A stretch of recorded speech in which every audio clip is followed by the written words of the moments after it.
ঠিক আছে? চলুন আমরা জীবনানন্দ দাশ সম্পর্কে একটু পড়ি, জানি। আপনার খাতা কলম নেন, সবাই একটু নোটস নিয়ে পরীক্ষার সময় লিখতে হবে। আর ছোট খাতা নিয়ে আসবেন না, বড় খাতা নিয়ে আসবেন। ইউনিভার্সিটিতে পড়ার একটা ফিল নিয়ে আসবেন। পরিবেশ থাকলে দেখবেন পড়াশোনার মনোযোগ করতেছে, এই লোক মতো নিয়ে আসবেন, দেখে মনে হচ্ছে পড়াশোনার প্রতি সিরিয়াস। ওর কাছে পড়ে হাতে রেখে। আচ্ছা চলেন আমরা যাই। জীবনানন্দ দাশের জন্ম হচ্ছে বরিশালে। যারা বরিশালের আছেন, আছেন কেউ বরিশাল? খুব প্রাউড ফিল হবে একটু পরে, কিন্তু আবার দুঃখ লাগবে। তিনি জন্মগ্রহণ করেছেন হচ্ছে 1899 খ্রিস্টাব্দে জীবনানন্দ দাশ। কিন্তু ওনার বরিশালে জন্মগ্রহণ করলেও যেহেতু 1899 খ্রিস্টাব্দে জন্মগ্রহণ করেছেন, সেহেতু তখন হচ্ছে আসলে বাংলাদেশ তার স্বাধীন হয়নি। তার মানে ওই জিনিসটা ছিল কোথায়? ভারত উপমহাদেশের ভিতরেই ছিল। মজার বিষয় হচ্ছে ঠিক একই সময়ে আরেকজন বিখ্যাত কবি জন্মগ্রহণ করেন বাংলা সাহিত্যে, তার নাম হচ্ছে কাজী নজরুল ইসলাম। তিনিও 1899 খ্রিস্টাব্দে, তিনিও 1899 খ্রিস্টাব্দে। কিন্তু আরো মজার বিষয় হচ্ছে যখন দুজন কবিতা লিখছেন, দুজন হচ্ছে সম্পূর্ণ ব্যতিক্রমধর্মী কবিতা লিখছেন। একজন হচ্ছে একটু বিদ্রোহী টাইপ, আরেকজন হচ্ছে কি একদম তিনি কি টাইপ সেটা ডিফাইন করতেই অনেক ঝামেলা করবেন আপনারা। অর্থাৎ জীবনানন্দ দাশ। জীবনানন্দ দাশ মৃত্যুবরণ করেছেন হচ্ছে 1954 খ্রিস্টাব্দে। মাত্র বেঁচেছেন, খুব অল্প সময়ের জন্য বেঁচেছেন।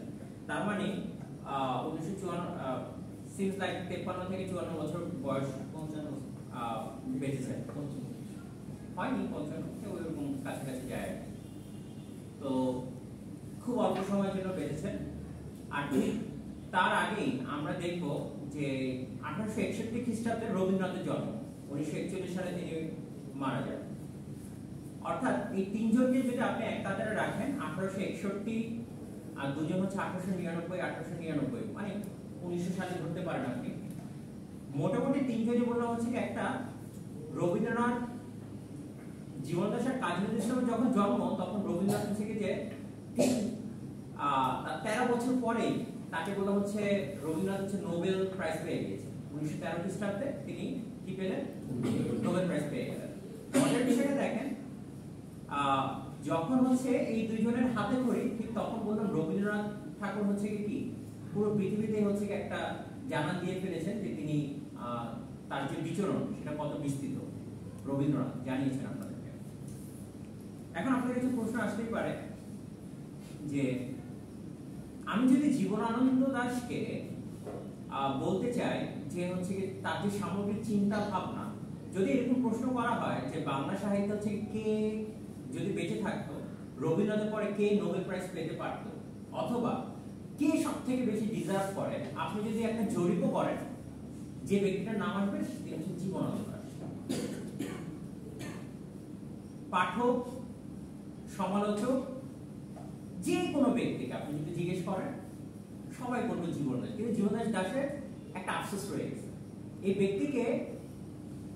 ব্যক্তিটাকে তার জীবদ্দশায় কেউ আবিষ্কার করতে পারেনি। আবিষ্কার করেছে তার কখন? মৃত্যুর পরে গিয়ে মানুষ বুঝতে পেরেছে যে তিনি কি জিনিস। অর্থাৎ এখন এই জীবনানন্দ দাশকে যখন আপনি বুঝতে যাচ্ছেন, খুব অদ্ভুত কিছু প্রশ্ন নিয়ে তিনি আপনাকে খুব ডিস্টার্ব করবে, আমাদের সবাইকে ডিস্টার্ব করবে, বিরক্ত করবে কিছু প্রশ্ন নিয়ে, যে প্রশ্নগুলো আপনি সবসময় নিজেকে নিজে জিজ্ঞেস করবেন এবং তিনি আপনাকে জিজ্ঞেস করবেন। জীবনানন্দ দাশকে পড়তে যাওয়ার আগে আপনাদের কাছে কিছু প্রশ্ন থাকবে। প্রথম প্রশ্ন হচ্ছে কেন মানুষ আত্মহত্যা করে? আমি উত্তর চাইনি। প্রশ্ন আপনাদের কাছে, কেন মানুষ আত্মহত্যা করে, এটা একটা প্রশ্ন। দুই হচ্ছে পৃথিবীতে সবকিছু পেয়ে গেলে কি সুখী হওয়া যায়? মানে আপনার সব আছে, everything you need, everything you desire, তাহলে আপনি সুখী কিনা, এটা একটা প্রশ্ন। আর পৃথিবীতে আপনি কিছুই পাচ্ছেন না, আপনি একজন অনাথ, কিছুই নেই আপনার, নিঃস্ব, তাহলে কি আপনি অসুখী কিনা?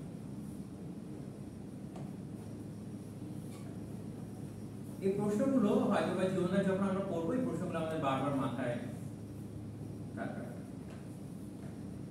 একবিংশ শতাব্দীর মানুষের একটা খুব অদ্ভুত রোগ আছে। এই হুট করে মন ভালো হয়ে যায়, হুট করে মনটা খারাপ হয়ে যাওয়া। শুনেছিলাম মেয়েদের মুড সুইং হয়, দেখি ছেলেদের আরো তীব্রভাবে মুড সুইং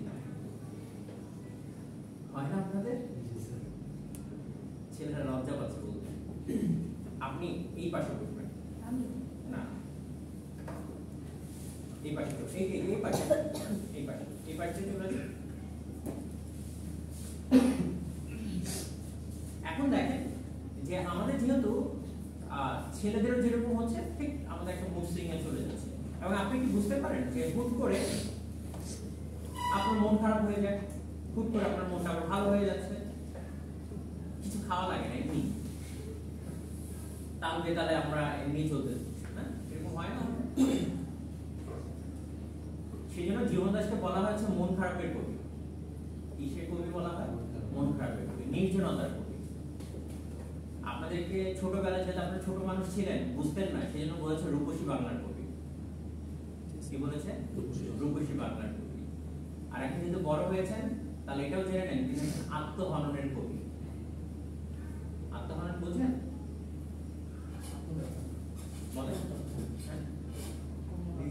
আত্মহত্যা, হ্যাঁ, অর্থাৎ যে নিজের জীবনকে শেষ করতে, আত্মহননের কবি। বুঝে গেছে? লিখছেন না কেন? তার মানে হচ্ছে কি তিনি, তাকে আমরা বিভিন্ন নামে ডাকবো আর কি, হ্যাঁ, বিভিন্ন কবিতা গিয়ে তাকে দেখবো যে তিনি এই প্রবলেমটাকে আত্মহননের কবি বলছি তাকে আমরা। তা আত্মহননের যে কবি বলছেন তাকে আপনি কেন বলছেন সেই প্রশ্নের উত্তরগুলো আমরা পাবো। আর রবীন্দ্রনাথ জীবনে এত কর্ম লিখে গিয়েছেন, এত সাহিত্য রচনা করেছেন যে আপনার এক জীবনে পড়ে শেষ করতে পারবেন না। কি নাম আপনার? নোটস নেন। রবীন্দ্রনাথ জীবনে এতগুলো সাহিত্য কর্ম লিখেছেন যে আপনি এক জীবনে সেটা শেষ করতে পারবেন না। বুঝতে পেরেছেন? মানে আপনি যদি আজকে থেকে পড়া শুরু করেন, মোটামুটি আপনি শেষ করতে পারবেন না। মানে এত সাহিত্য আছে, দেখবেন কিছু বাদ রয়েই গেছে, একদম এই টু জেড। আপনি ধরেন রবীন্দ্রনাথের রচনাবলী যা আছে সব পড়বেন, শেষ করতে পারবেন না। তার মানে রবীন্দ্রনাথের সাহিত্যকর্ম আপনি এক জীবনে শেষ করতে পারবেন না। কিন্তু জীবনানন্দ জীবনে কবিতা লিখেছেন মাত্র 2400 থেকে 2500টি কবিতা লিখেছেন, 4টি উপন্যাস লিখেছেন, সংখ্যা খুবই কম। কিন্তু জীবনানন্দ দাশকে আপনি এক জীবনে বুঝতে পারবেন না। 4টি উপন্যাস লিখেছেন, বুঝতে পেরেছেন? কি করতে পারবেন না? বুঝতে পারবেন, এক জীবনে বুঝতে পারবেন না। রবীন্দ্রনাথকে আপনি এক জীবনে শেষ করতে পারবেন না, বুঝতে পারবেন। কিন্তু জীবন দাশের কাজ কম, কিন্তু আপনি এক জীবনে তাকে বুঝতে পারবেন। আপনার মনে হবে আমার বোঝার আরো বাকি আছে। এবং আমার কবিতা পড়তে গেলে আমাদের কাছে এমনই মনে হবে, অনেকগুলো প্রশ্ন আছে যেগুলোতে আমার কাছেও নেই, তার কাছেই নেই। হেগেলের একটা দর্শন আছে, হেগেল হচ্ছে একজন দার্শনিক, তার একটা দর্শন আছে। দর্শন অনুযায়ী তার কথা হচ্ছে মানুষ হচ্ছে একটা স্বাধীন চেতা জীব, এবং মানুষ যে একটা স্বাধীন চেতা জীব সেই জন্য সে এটা প্রমাণ করে। এবং সে প্রমাণ করে কিভাবে প্রমাণ করে? যেমন মানুষ হচ্ছে একমাত্র প্রাণী যে হচ্ছে সে চাইলে নিজের জীবনটাকে নিজে হনন করতে পারে, ঠিক না? অর্থাৎ তার একটা দর্শন আছে, সেই দর্শনে এসে বলছে মানুষ একটা স্বাধীন চেতা জীব, মানুষ চাইলে হচ্ছে তার নিজের জীবন নিজেকে হনন করতে পারে। এবং এটাই প্রমাণ করে যে মানুষ হচ্ছে একটা স্বাধীন প্রিয় জীব। আপনি রবীন্দ্রনাথ পড়ে আগাগোড়া পড়ে কখন আপনি এই যে আধুনিক, আমরা বলবো এখন কোন এজে আছি? আমরা কি আধুনিক যুগে আছি? আমাদের যুগটাকে কোন যুগ বলে ভাই? আধুনিক। গুড। আমাদেরকে বলা হয় উত্তর আধুনিক, অর্থাৎ পোস্ট মডার্নিজম। কি বলা হয়? আধুনিকের পরের যুগকে বলা হয় পোস্ট মডার্নিজম। আমরা এখন আছি হচ্ছে পোস্ট মডার্নিজম, উত্তর আধুনিকতা। এই পোস্ট মডার্নিজমের সবচেয়ে বড় সমস্যাটা হচ্ছে কি? Nothing is defined. কোনো কিছু আপনি ডিফাইন করতে পারবেন না, মানে এটা কোনো ডেফিনিশন নাই, কোনো ছক নাই, ছকের বাহিরে সবকিছু, বৃত্তের বাহিরে, যেটাকে আমরা বলি। এখন জীবনদাস যখন আপনাকে এই প্রশ্নগুলো করবে তখন হচ্ছে যে আমি যদি বলি, আমি খুব বড়াই করে বলতে পারবো জীবনানন্দ দাশ হচ্ছেন একটা অলিক কবি। অলিক কবি মানে হচ্ছে যাকে আপনি মনে হবে খুব অলৌকিক একটা কবি, মানে কি কেমন করে তিনি এই লাইন লিখবে সেটাও আমরাও জানি না, অথবা এই লাইনকে আদৌ আর অনেকজন চেষ্টা করেছেন জীবন দাসের মতো একটা কবিতার লাইন যদি লেখা যায়, হয়নি। রবীন্দ্রনাথকে কপি করে অনেকেই কবিতা লিখেছেন, কিন্তু জীবন দাসকে কপি করাটা খুবই ডিফিকাল্ট। আজ যদি বলা হয় যে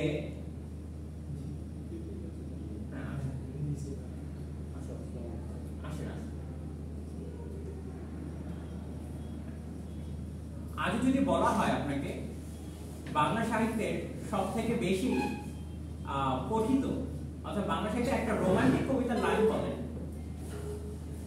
যে কবিতার লাইন মানে আপনি আসলেই খুব অবাক হয়ে যাবেন যে কবি এই লাইনটা লিখলেন কি করে, মানে এমন চিন্তা আসলো কি করে, অথবা এমন চিন্তা অথবা এমন আপনার মাঝে বিকশিত হবে চিন্তা যে হচ্ছে কি যে এমন লাইনটি কেউ লিখতে পারে এত বছর। আমি আপনাকে চ্যালেঞ্জ দিয়ে বলতে পারি সেই তিনি যে কবিতাটা লিখেছেন, বর্ণদাসের যে কাব্যগ্রন্থ লিখেছেন তিনি, সে আজও আজ থেকে 120 বছর পার হয়ে গেল, আপনি আজ পর্যন্ত এরকম একটা লাইন বাংলা সাহিত্যের একটা প্রডিউসই করতে পারবো না। জীবন দাসের পরে বললাম, জীবন দাসের সাথে যে তার যে বন্ধু ছিল, যাকে আপনাদের বলছিলেন বুদ্ধদেব বসু থেকে শুরু করে সুধীন্দ্রনাথ দত্ত, পাঁচজন কবি, সুকান্ত ভট্টাচার্য, এই যে পাঁচজন কবি ছিলেন, এই পাঁচজন কবিকে বলা হতো কল্লোল যুগের কবি, অর্থাৎ নতুন একটা যুগের শুরু করেছিলেন তারা, পাঁচজন কবি মিলে। আর সেখানে লিড দিয়েছিলেন হচ্ছে বুদ্ধদেব বসু।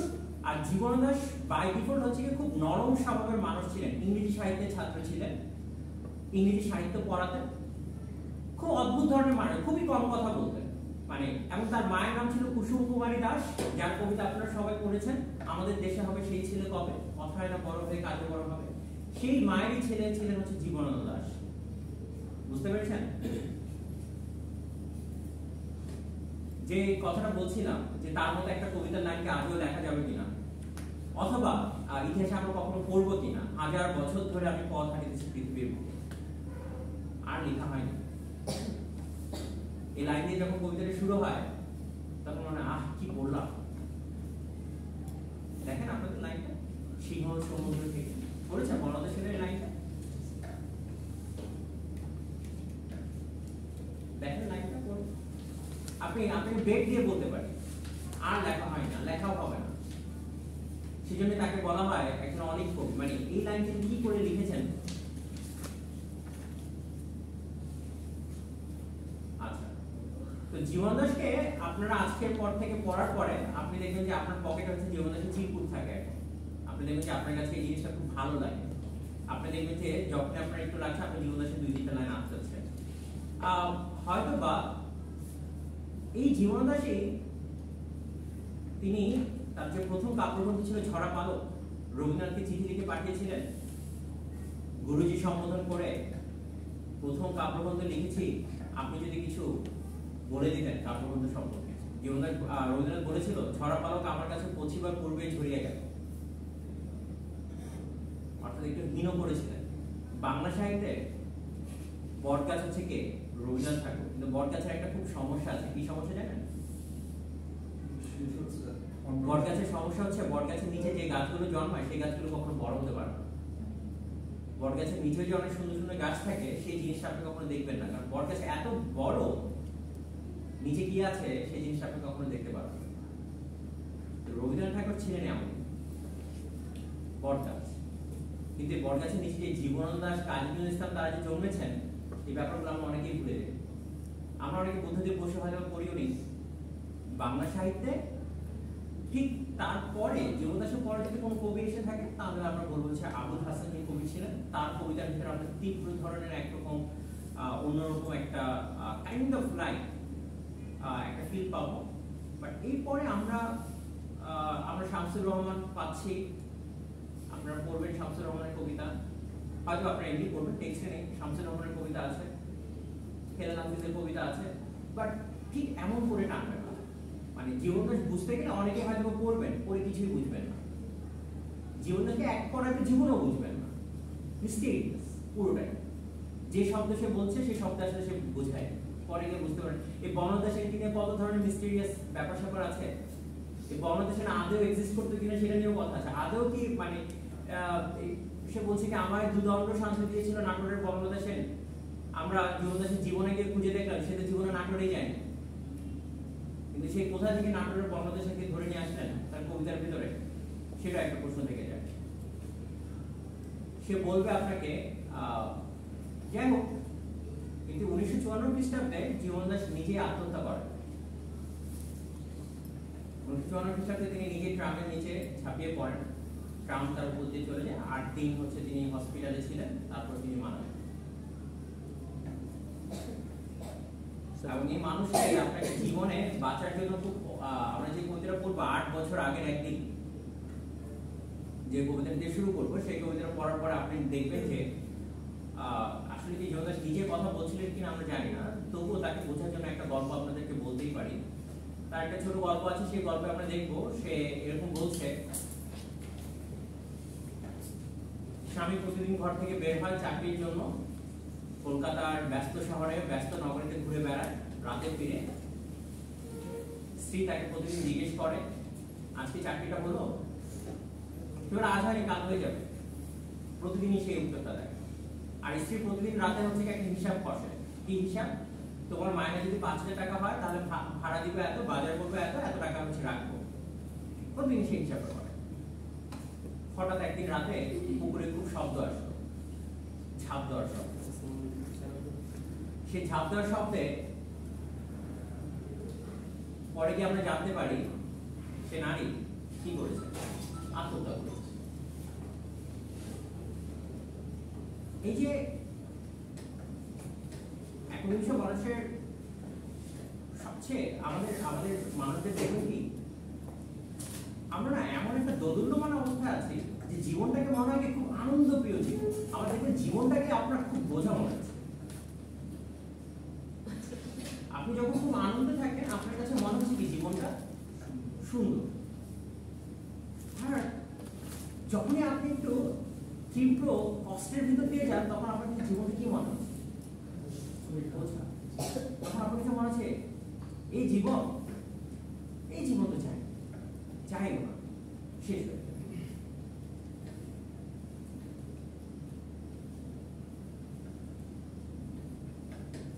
জীবন দাস এখন বলছে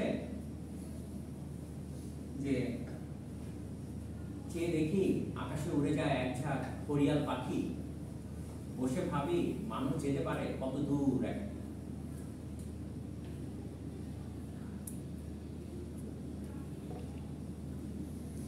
আবার বলছে আবার আসিও তুমি, আসিবার যদি ইচ্ছে হয় আবার 25 বছর পর। এই মারাত্মক লাইনগুলো এইগুলি সম্বন্ধে জীবন দাসকে দিয়েই সম্ভব। মানুষের নিপীড়িত বেদনা অথবা যে বেদনার কথা আপনি কাউকে কখনো বলতে পারেন না, যে তীব্র কষ্টের কথা, যে ঝঙ্কা আপনার মনের ভিতরে বাজে, যে ঝঙ্কা হচ্ছে আপনি কাউকে শোনাতে পারেন না, আর জীবন দাস হচ্ছে যে সেই ঝঙ্কাটাকে আপনাকে শোনাবে, আপনি শুনবেন। আমরা এই 8 বছর আগে একদিন কবিতাটা পড়ার সময় আমরা দেখব তিনি বলছেন, এখানে অনেক মিস্টেরিয়াস একটা ব্যাপার স্যাপার আছে। তিনি বলছেন যে আমাদের ক্লান্ত করে তার ছাত্র জিজ্ঞেস করেছে এত ক্লান্ত কেন করে, বারবার একই শব্দ কেন ব্যবহার করছে, তখন কিন্তু চমকে একটা উত্তর দিয়েছিলেন, বলেছেন আধুনিক মানুষের জীবন হচ্ছে একঘেয়েমিতে ভরা। আপনি দেখবেন প্রতিদিনই আপনি একই কাজই করছেন, আপনার জীবনের ভিতরে কোনো ব্যতিক্রমতা নেই, যার কারণে আপনি খুব সহজে হচ্ছে বোর হয়ে যান, খুব সহজে হচ্ছে হাই হয়ে যান। অর্থাৎ একবিংশ শতাব্দীর মানুষের ভেতরে খুব জঞ্জালতায় ঘেরা। আমরা যখন 8 বছর আগে দেখি, কবিতাটা হয়তো আপনাদের সবার কাছে আছে, টেক্সট দেখেন, 8 বছর আগে দেখেন, একটু খুঁজে নেন কোথায় আছে, পেয়েছেন মনে হয়। 8 বছর আগের একদিন, সে 8 বছর আগের একদিন কবিতাটা লাইনটা তো শুরুই হয় একটা খুব, এটাই ব্যতিক্রম। শোনা গেল লাশ কাটা ঘরে নিয়ে গেছে তারে, পেয়েছেন, ফাগুনের রাতের আধারে, পেয়েছেন, যখন ডুবে গেল পঞ্চমীর চাঁদ মরিবার হলো তার স্বাদ, পেয়েছেন। এই হচ্ছে জীবন দাস। 8 বছর আগের একদিন, তার মানে কি 8 বছর আগে যে কোনো একটা ঘটনা তিনি বর্ণনা করছেন আপনার জন্য, নাকি 8 বছর আগে, অনেক বছর আগে, 8 বছর আগে হঠাৎ তার মাথার ভিতরে একটা গল্প চলে আসছে। 8 বছর আগে শোনা গেল লাশ কাটা ঘরে। তিনি শুনছেন যে লাশ কাটা ঘরে কাউকে নিয়ে যাওয়া হয়েছে। কাউকে কি করা হয়েছে? নিয়ে যাওয়া হয়েছে। লাশ কাটা ঘরে নিয়ে গেছে তারে। কখন? সময় বলে দিচ্ছে। কখন? ফাল্গুনের রাতে আধারে, অর্থাৎ রাতের আধারে তাকে নিয়ে যাওয়া হয়েছে। তারপর সে কি করেছে? যখন ডুবিল পঞ্চমীর চাঁদ মরিবার হলো তার স্বাদ। এই পঞ্চমীর চাঁদ ডুবার সময় মরতে হয় না। হিন্দু শাস্ত্রের মধ্যে ষষ্ঠী যখন হয় তখন হচ্ছে যে ষষ্ঠী মানে হচ্ছে নতুন জীবনের সূচনা, মানে পঞ্চমীর চাঁদ ডুবার পরেই নতুন জীবনের একটা সূচনা হতো। কিন্তু সেই নতুন জীবনের সূচনা হওয়ার আগে তিনি কি করেছেন? তার আত্মহত্যা করেছেন। কি করেছেন? আত্মহত্যা করেছেন। এখন তিনি কোন অবস্থায় আত্মহত্যা করেছেন সেটারও খুব মানে অদ্ভুত একটা বর্ণনা দিচ্ছেন। তার পরের লাইন কি ছিল? বধূ শুয়েছিল পাশে, প্রেম ছিল, আশা ছিল, শিশুটিও ছিল, নাকি? সবই ছিল তার। পরে লাইনটা আমাদের কাছে ঠিক নেই। নতুন ছাত্রদের তিনি এটা হচ্ছে সমস্যা। বলেন বলেন।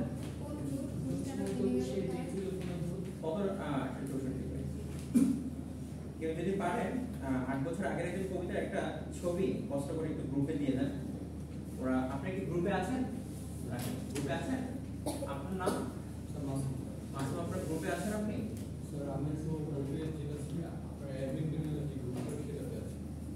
আমাদের গ্রুপ একটাই, পুরোটাই আওয়ামী লীগ, কোনো বিএনপি নাই। মেসেজ করে লাভ নেই। ও আচ্ছা, অ্যাডমিন তো আপনার কেউ না, না? তাহলে আমরা চলেন যাই।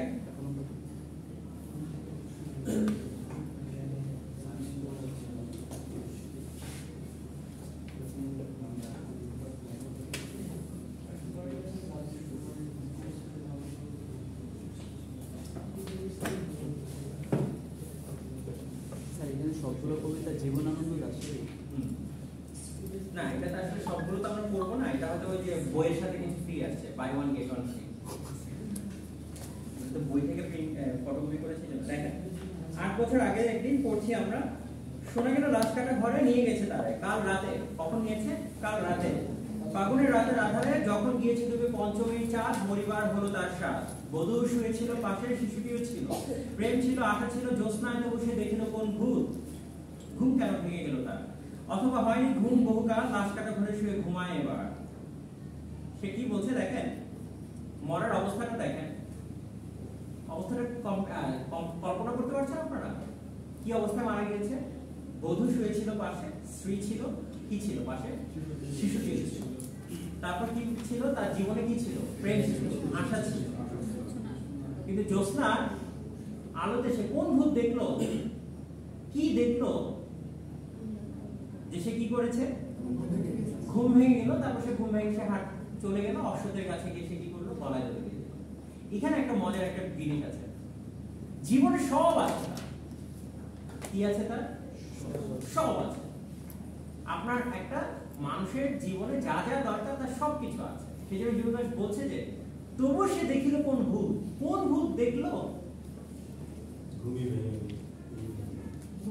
মানে এই যে আপনার মানে কোন ভূত দেখে সে হচ্ছে কি যে নিজের গলায় দড়ি দিয়ে দিল। এই প্রশ্নটা জীবনে, অর্থাৎ কি এখানে আমি যে প্রশ্নটা করেছিলাম যে আপনার জীবনে সব থাকা মানে কি আপনি সুখী? সেই জন্য তো তিনি অর্থটা এনেছেন। প্রেম ছিল, everything you need, everything you desire. আপনার বাচ্চা আছে, বধূ আছে, পরে গিয়ে দেখবো তার জীবনে অভাবও নেই। তবু মানুষ কি হয়? অসুখী হয়। চলন পড়ি। এই ঘুম চেয়েছিল বুঝি? কি বলছে? এই ঘুম চেয়েছিল বুঝি? বলছে যে এই ঘুম চাইছিলা যে সারা জীবন তুমি হচ্ছে কি ঘুমাবা। রক্ত ফেনা মাথা মুখে মরকের ইঁদুরের মতো ধার বুঝি, আধার বুঝির বুকে ঘুমায় এবার, কোনোদিন জাগিবে না। রক্ত ফেনা মাথা মুখ বলতে কি? আত্মহত্যা করেছে। আত্মহত্যা করার পরে যে তার ব্লিডিংটা হয়েছে, রক্ত বের হয়েছে, সেটা একটা খুব উদাহরণ দিচ্ছে। এটাকে বলা হয় উপমা, যেটা আপনারা ইন্টারন্যাশনাল লিটারেচার পড়েছেন, মেটাফোর বলে, সিমিলি বলে। বাংলায় উপমা বলে। সে বলছে ইঁদুর যখন থেতলে যায়, থেতলে গেলে যেরকম তার রক্ত পেনা মাখা মুখ তৈরি হয়, সে বলছে ঘাড় বুঝে এবার তুমি ঘুমাও। এইভাবে এই ঘুম চেয়েছিলে, এমন করে তো ঘুমাতে চেয়েছিলে। তারপর সে বলছে, দেখেন দুটো লাইন রিপিটিশন হয়েছে, দেখতে পাচ্ছেন? কোনোদিন জাগিবে না আর, কোনোদিন কি করবে না? আপনাদের টেক্সট আমি গ্রুপে দিয়েছি। কোনোদিন জাগিবে না আর, কি হবে না? আর কখনো জেগে উঠবে না। আবার বলছে কোনোদিন জাগিবে না আর, কি জাগিবে না এবার? জানিবার গাঢ় বেদনা, অবিরাম অবিরাম ভার সহিবে না আর। কিসের অবিরাম ভার সহিবে? জীবনে। বলছে আর কখনো জাগতে হবে না জীবনের ভার বওয়ার জন্য। বুঝতে পেরেছেন?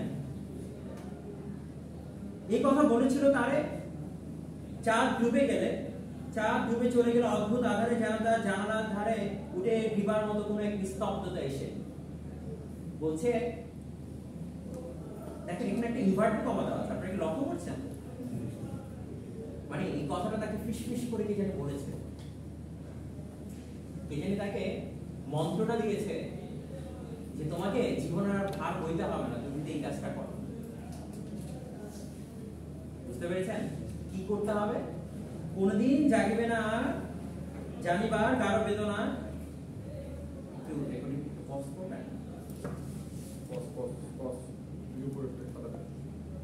জানিবার গাঢ় বেদনার অবিরাম অবিরাম ভার সহিবে না আর। এই কথা বলেছিল তারে চাঁদ ডুবে চলে গেল অদ্ভুত আধারে জানালার ধারে উঠে গ্রীবার মতো কোনো এক নিস্তব্ধতা এসে। তবু তো পেঁচা জাগে, গণিত স্থবির ব্যাগ আরো দুই মুহূর্তের ভিক্ষা মাগে। আরেকটি প্রভাতের ইশারায় অনুময় উষ্ণ অনুরাগে। পেঁচা কি করে রাতে? শিকার করে, জানেন তো? পেঁচা কি করে? শিকার করে। এই পেঁচা শিকারের কারণে আবার ব্যাঙ কি করে? ব্যাঙ হচ্ছে রাতের আধারে, পেঁচা তো হচ্ছে আপনি জানেন কিনা জানেন না, পেঁচা হচ্ছে পৃথিবীর একমাত্র পাখি যে যখন উড়ে তখন কোনো শব্দ করে না, আপনি কোনো শব্দ ট্রেস করতে পারবেন। সে এমন ভাবে শিকার করে। এই ব্যাঙকে যখন সে শিকারে ধরে, ব্যাঙকে যখন শিকার করার জন্য সে ব্যাঙকে উঠায়, তখন ব্যাঙ কি করে? ওই শিকার অবস্থায় সে কি করে? দুই মুহূর্তে বাঁচার জন্য কি করে? ভিক্ষা চায়। কি চায়? ভিক্ষা। মানে সে ছটফট করে আরেকটু বাঁচার জন্য। কে? ব্যাঙ। উদাহরণ দিচ্ছে আপনাকে, একটা ব্যাঙ এত কষ্ট করে তবু সে কি চায়? বাঁচতে চায়। অ্যানালজিক্যালি সে বলছে মানুষ কি এমন জিনিস সে দুই মুহূর্তের কষ্টের জন্য পুরো জীবনটাই নষ্ট করে দেয়। তার কি বাঁচতে ইচ্ছা হয় না? তারপর সে কি বলছে দেখেন, টের পায় যত জায়গায় আধারের গাঢ় মিনট দেশে চারিদিকে মশারির ক্ষমাহীন বিরুদ্ধতা। মশা তার অন্ধকার সংগ্রামে জেগে থেকে জীবনের স্রোত ভালোবাসে। আরো একটা চমৎকার উদাহরণ দিচ্ছে, রাতে ঘুমানোর সময় আমরা কি লাগাই? মশারি লাগাই। তো মশারির চারিপাশে দেখবেন কি? মশা। একটা সুযোগ চায় শুধুমাত্র আপনার কাছে, একটু এক বিন্দু রক্ত চায় বাঁচার জন্য। জীবনদাস বলছে এই মশা সারা রাত অপেক্ষা করে কখন আপনাকে একটু কামড় দেবে। সারা রাত অপেক্ষা করে এক ফোঁটা রক্তের জন্য, সারা রাত চারিদিকে বসে থাকে, পাহারা দেয় মালিক কখন বের হবে। করে না? আর যখন আপনি বের হলেন তখন দেখবেন কুম কুম শব্দ আসছে। যখন আপনি বের হবেন তখন দেখবেন খুব তীব্র শব্দ আসছে। আর আসার সময় আপনি বুঝতে পারছেন কি? বুঝতে পারছেন যে আপনি একটা কামড় খাচ্ছেন, এবং কামড় খাওয়ার পরে তিনি আরো একটু উদাহরণ দিচ্ছেন যে কামড় খাওয়ার পরে সে জানে যে রক্ত যখন সে অতিরিক্ত পান করলে সে কোনো মারা যাবে, তবু সে বাঁচতে চায়। এরপর বলছে কি দেখেন, পড়ানোটা আরো ইন্টারেস্টিং। রক্তক্লেদ বসা থেকে রোদ্রে ফের উড়ে যায় মাছি, সোনালী রোদের ঢেউয়ে উড়ন্ত কীটের খেলা কত দেখিয়াছি। ঘনিষ্ঠ আকাশ যেন কোনো বিকীর্ণ জীবন, বিকীর্ণ মানে আলোহীন জীবন। অধিকার করে আছে ইহাদের মন, দুরন্ত শিশুর হাতে ফড়িংয়ের ঘন শিহরণ, মরণের সাথে লড়িয়াছে। ছোটবেলা আপনারা আমরা যে কাজটা করি, ফড়িং দেখলে কি করি? আস্তে করে দুটো ডানা ধরি, ধরে ছটফট করে। দুষ্ট ছেলেরা কি করে? একটা ডানা ছিঁড়ে দেয়। তখন জীবনদাস বলছে এক ডানা নিয়ে সে কি করে? বাঁচার জন্য চেষ্টা করে। একটা ডানা। মাছির কথা বলছে, মাছি কি করে, যখনই কোনো খাবার দেখে, কিছু দেখে, সে কি করে, ওখানে উড়ে সবাই তাকে তাড়া দেয়, তারপরে সে কি করে, বিহারের মতো আবার বাঁচতে চায়, বেঁচে থাকার কি ইচ্ছা। আপনি কি বুঝতে পারছেন? পৃথিবীর সব থেকে অদ্ভুত জীব হচ্ছে মানুষ। সেই অদ্ভুত জীবের সাথে তুলনা করছে সামান্য একটি মশার জীবনের। যে মশা তার জীবনের মর্ম বুঝে, মানুষ বুঝে। হেলাল হাফিজ বলছিল নিউট্রন বোমা বুঝে, মানুষ বোঝে না। কবিতার নাম হচ্ছে অশ্লীল সভ্যতা, দুটো লাইনের কবিতা। কি বলছে? নিউট্রন বোমা বোঝো, মানুষ বোঝো না। বুঝতে পেরেছেন? মানুষ অনেক কমপ্লেক্স জিনিস বোঝে, কিন্তু কি বোঝে না, অনেক সহজ জিনিস বোঝে। শেষ করছি, হয়তো এটা শেষ করা হবে না। আচ্ছা দেখেন, শেষের লাইনটা জাস্ট পড়ে শেষ করছি। দুরন্ত শিশুর হাতে ফড়িংয়ের ঘন শিহরণ মরণের সাথে লড়িয়ে আছে। চাঁদ ডুবে গেলে পর প্রধান আধারে তুমি অশ্বতের কাছে এক কাছে দই হাতে গিয়েছিলে তবু একা একা। যে জীবন ফড়িংয়ে দোয়েলে মানুষের সাথে তার হয় না তো দেখা। যে জীবন কার? ফড়িংয়ে দোয়েলে, সেই জীবনের সাথে কার দেখা হয়? মানুষের দেখা হয় না, কখনোই দেখা হয় না। রেকর্ডিংটা অফ করে